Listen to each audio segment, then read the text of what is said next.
Hi dear friends, welcome to news plus. Dear friends, ಇವತ್ತು ನಾನು ಬಂದಿದ್ದೀನಿ ವೈಟ್ ಫೀಲ್ಡ್ ನ ಒಂದು KTPOಗೆ, ಕರ್ನಾಟಕ ಟ್ರೇಡ್ ಪ್ರಮೋಷನ್ ಲಿಮಿಟೆಡ್. ಏನಪ್ಪಾ ಇದು ಅಂದ್ರೆ, ಇವತ್ತು ನಡೀತಾ ಇರೋದು ಕಾಮಿಕ್ ಆ್ಯಂಡ್ ಇವೆಂಟ್. ಪ್ರತಿ ವರ್ಷ ಇದಕ್ಕೆ ನಾನು ಬರ್ತಾನೆ ಇರ್ತೀನಿ. ಸಾಕಷ್ಟು ಕುತೂಹಲ ಇರುತ್ತೆ, ಯಾಕೆಂದ್ರೆ ಇಲ್ಲಿ ಹಾಲಿವುಡ್ ಕ್ಯಾರೆಕ್ಟರ್ಸ್ ಎಲ್ಲ ನಮಗೆ ನೋಡಕ್ಕೆ ಸಿಗುತ್ತೆ. ಅಷ್ಟೇ ಅಲ್ಲ, ಶಾಪಿಂಗ್ ಕೂಡ ಮಾಡ್ಬೋದು, ಊಟ ಮಾಡ್ಬೋದು. ಒಂದು ಹ್ಯಾಂಗ್ ಔಟ್ ಟೈಮ್ಗೆ ಬೆಸ್ಟ್ ಪ್ಲೇಸ್. ಹಾಗಾದ್ರೆ ಇನ್ಯಾಕೆ ತಡ, ಬನ್ನಿ ಒಳಗಡೆ ಹೋಗಿ ಏನೆಲ್ಲ ಇದೆ ಅಂತ ತೋರಿಸ್ತೀನಿ. Let's it.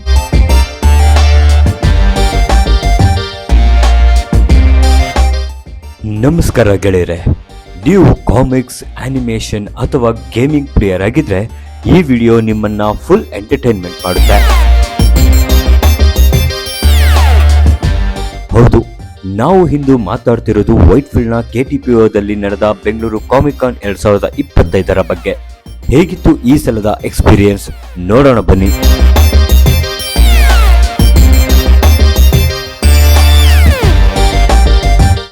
ಎಂಟ್ರಿ ಕೊಟ್ಟ ತಕ್ಷಣ ನಮಗೆ ಸ್ವಾಗತ ಮಾಡಿದ್ದು ಬೃಹತ್ ಸ್ಟಾಲ್ಗಳು. ಈ ಬಾರಿ ಕಾಮಿಕ್ ಕಾನ್ ಮತ್ತು ಗೇಮಿಂಗ್ ಝೋನ್ಗಳ ಹವಾ ಜೋರಾಗಿತ್ತು. ಡ್ರ್ಯಾಗನ್ ಬಾಲ್ ಸೆಟ್ ನಿಂದ ಹಿಡಿದು ನೆರಾಟೋವರೆಗೆ ಅನಿಮೇಟೆಡ್ ಮರ್ಚೆಂಡೈಸ್ ಪ್ರವಾಹವೇ ಇತ್ತು. ಇನ್ನು ಭಾರತೀಯ ಕಾಮಿಕ್ಸ್ಗಳ ಕ್ರಿಯೇಟಿವಿಟಿ ನೋಡದೆ ಒಂದು ಸಂಭ್ರಮ. ಡಿಯರ್ ಫ್ರೆಂಡ್ಸ್, ಇವತ್ತು KTPOದಲ್ಲಿ ಮತ್ತೊಂದು ನಡೀತಾ ಇದೆ ಕಾಮಿಕ್ ನಲ್ಲಿ. ಯಾವ್ದೇನಪ್ಪಾ ಅಂದ್ರೆ ಗೇಮಿಂಗ್ ಝೋನ್. ಅಲ್ಲಿ ನಾವು ನೋಡಿದ್ದು ಗೊಂಬೆಗಳು, ಕಾರ್ಟೂನ್ ನೆಟ್ವರ್ಕ್ಸ್ ಏನೆಲ್ಲ ಕ್ಯಾರೆಕ್ಟರ್ ಕಾಣಿಸುತ್ತೆ ಅದಲ್ಲಿ ನೋಡೋದಾದ್ರೆ, ಇಲ್ಲಿ ನಮ್ಗೆ ಲೆನೋವೋ, ಸ್ಯಾಮ್ಸಂಗ್, ಸೋನಿ ಇವೆಲ್ಲ ಏನ್ ಗೇಮಿಂಗ್ ಅಂತ ಆಡ್ತೀವಿ, ಆ ಲ್ಯಾಪ್ಟಾಪ್ಗಳು, ಆ ಸಿಸ್ಟಮ್ಗಳು ನಾವು ಇಲ್ಲಿ ನೋಡ್ಬೋದು. ಇಲ್ಲಿ ಸಾಕಷ್ಟು ಕ್ರೇಜ್ ಇದೆ, ಯಾಕಂದ್ರೆ ಗೇಮಿಂಗ್ ಅಂದ್ರೇನೆ ಮಕ್ಕಳಿಗೆ ಅಷ್ಟೆಲ್ಲ, ಯುವಕರಿಗೂ ಕೂಡ ತುಂಬಾ ಇಷ್ಟ ಆಗುತ್ತೆ. ಹಾಗಾದ್ರೆ ಬನ್ನಿ, ಆ ಗೇಮ್ಗಳೆಲ್ಲ ಹೇಗಿದೆ, ಯಾವೆಲ್ಲ ಸಂಸ್ಥೆಗಳು ಇಲ್ಲಿ ಗೇಮಿಂಗ್ ಝೋನ್ಗಳನ್ನ ಕ್ರಿಯೇಟ್ ಮಾಡ್ತಾ ಇದೆ ನೋಡೋಣ. ಗೇಮರ್ಸ್ಗೆ ಅಂತಾನೆ ಸಪರೇಟ್ ಆಗಿ ಹಾಲ್ ಮೀಸಲಿಡಲಾಗಿತ್ತು. ಮೋಟೋ GP ಗೇಮಿಂಗ್ ಸೆಟಪ್ಗಳಿದ್ವು. ಅಲ್ಲಿ ವರ್ಚುವಲ್ ರೇಸಿಂಗ್ಗೆ ಅನುಭವ ಅದ್ಭುತವಾಗಿತ್ತು. ಮಕ್ಕಳು, ಹಿರಿಯರೆಲ್ಲ ಈ ಗೇಮಿಂಗ್ ನಲ್ಲಿ ತಲ್ಲೀನರಾಗಿದ್ರು. ಸೊ ಡಿಯರ್ ಫ್ರೆಂಡ್ಸ್, ಇದು ಗೊತ್ತಲ್ಲ ನಿಮ್ಗೆ, ಮೆಟಾ ಶಾಟ್ ಈಗ ತುಂಬಾ ಟ್ರೆಂಡಿ ಆಗಿದೆ. ಯಾಕಂದ್ರೆ ಕ್ರಿಕೆಟ್ ಆಡೋದಕ್ಕೆ ನಮ್ಗೆ ಗ್ರೌಂಡ್ಗಳು ಸಿಗ್ತಾ ಇಲ್ಲ. ಹಾಗಾಗಿನೇ ಈಗ ಮನೆಯಲ್ಲೇ ಕುತ್ಕೊಂಡು ಒಳ್ಳೆ ಡಿಜಿಟಲ್ ಆಗಿ ನಾವು ಕ್ರಿಕೆಟ್ ಆಡ್ಬೋದು. ನಾವು ಹೊಡೆದ್ರೆ ಅದು ಆರಾಮಾಗಿ 6 ಬೌಂಡ್ರಿ ರನ್ಸ್ ನಾವು ಹೊಡಿಬೋದು. ಸೊ ಮನೆಯಲ್ಲಿ ಟೈಮ್ ಪಾಸ್ ಮಾಡೋದಕ್ಕೆ ಈಗ ಒಳ್ಳೆ ಟ್ರೆಂಡಿ ಆಗಿರೋ ಬ್ಯಾಟ್ ಇದು. ನೋಡೋದಕ್ಕೆ ಒಂದು 2-3 ಅಡಿ ಇರ್ಬೋದು, ಬಟ್ ಆಡೋದಕ್ಕೆ ಮಾತ್ರ ಮಸ್ತ್ ಎಂಟರ್ಟೈನ್ಮೆಂಟ್. ಸೊ ಇಂಥದ್ದು ಕೂಡ ಇವತ್ತು ನಾವು ಕಾಮಿಕ್ ನಲ್ಲಿ ನೋಡುವಂತಾಯ್ತು. ಕಾಮಿಕ್ ಕಾನ್ ಅಂದ ಮೇಲೆ ಕಾಸ್ಪ್ಲೇ ಇರಲೇಬೇಕಲ್ವಾ? ಸ್ಪೈಡರ್ ಮ್ಯಾನ್, ಬ್ಯಾಟ್ಮನ್ ಮಾತ್ರವಲ್ಲದೆ ಈ ಸಲ ದೇಸಿ ಟಚ್ ಕೂಡ ಇತ್ತು.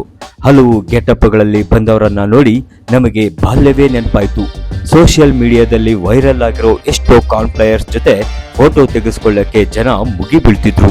ಇದೇ ವೇಳೆ ಸ್ಟ್ಯಾಂಡ್ ಅಪ್ ಕಾಮಿಡಿನಗಳಾದ ಶೋಗಳು ಕೂಡ ಇದ್ವು. ಜೊತೆಗೆ ಯಾರು ಊಹಿಸದಂತಹ ವೇಷಭೂಷಣಗಳು ಕೂಡ ಇದ್ವು. ವೈವಿಧ್ಯಮಯ ಮರ್ಚೆಂಡೈಸ್, ಆನಿಮೇಟೆಡ್ ಕಲೆಕ್ಷನ್ಗಳು ಸೂಪರ್ ಆಗಿದ್ವು. ಅಲ್ಲದೆ ಮಕ್ಕಳಿಗೆ ಇದೊಂದು ಸರ್ಪ್ರೈಸ್ ಅಂತಾನೆ ಅನ್ನಿಸ್ತಿತ್ತು.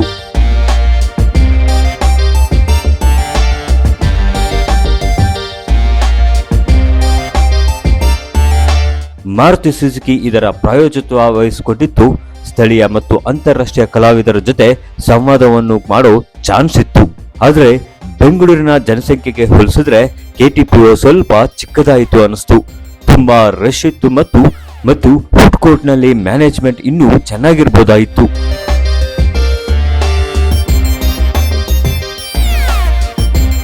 ಒಟ್ಟಾರೆ ಹೇಳಬೇಕಾದ್ರೆ ಕಾಮಿಕ್ ಕಾನ್ 2025 ಬೆಂಗಳೂರಿನ ಪಾಪ್ ಕಲ್ಚರ್ ಅನ್ನು ಮತ್ತೊಂದು ಹಂತಕ್ಕೆ ತೆಗೆದುಕೊಂಡು ಹೋಯಿತು. ನೀವು ಅಲ್ಲಿಗೆ ಹೋಗಿದ್ರೆ ನಿಮ್ಮ ಅನುಭವ ಹೇಗಿತ್ತು ಅಂತ ಕಮೆಂಟ್ ಮಾಡಿ ತಿಳಿಸಿ. ಸೊ ಸುಮಾರು 10 ನಿಮಿಷಗಳ ಕಾಲ ನಾನ್ ನಿಮ್ಗೆ ಈ ಒಂದು ಕಾಮಿಕ್ ಅನ್ನ ತೋರಿಸಿದೀನಿ. ಡಿಯರ್ ಫ್ರೆಂಡ್ಸ್, ಇದು ಕೇವಲ 10 ನಿಮಿಷ ನೋಡೋದಲ್ಲ, ಕನಿಷ್ಠ ಅಂದ್ರೂ ಅರ್ಧ ದಿನ ನೀವು ಕಣ್ತುಂಬ್ಕೋಬಹುದು. ಯಾಕಂದ್ರೆ ಸಾಕಷ್ಟಿದೆ. ನೀವು ಕೇವಲ ಒಬ್ಬರನ್ನ ಬರೋದಲ್ಲ, ನಿಮ್ಮ ಮಕ್ಕಳ ಜೊತೆ ಬನ್ನಿ, ಅವರು ಕೂಡ ಸಿಕ್ಕಾಪಡೆ ಎಂಜಾಯ್ ಮಾಡ್ತಾರೆ. So don't miss.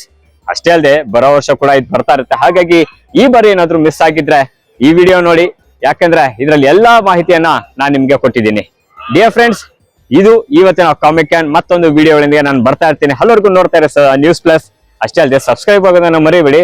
ಇಷ್ಟ ಆಗಿದ್ರೆ ಲೈಕ್ ಮಾಡಿ, ಶೇರ್ ಮಾಡಿ.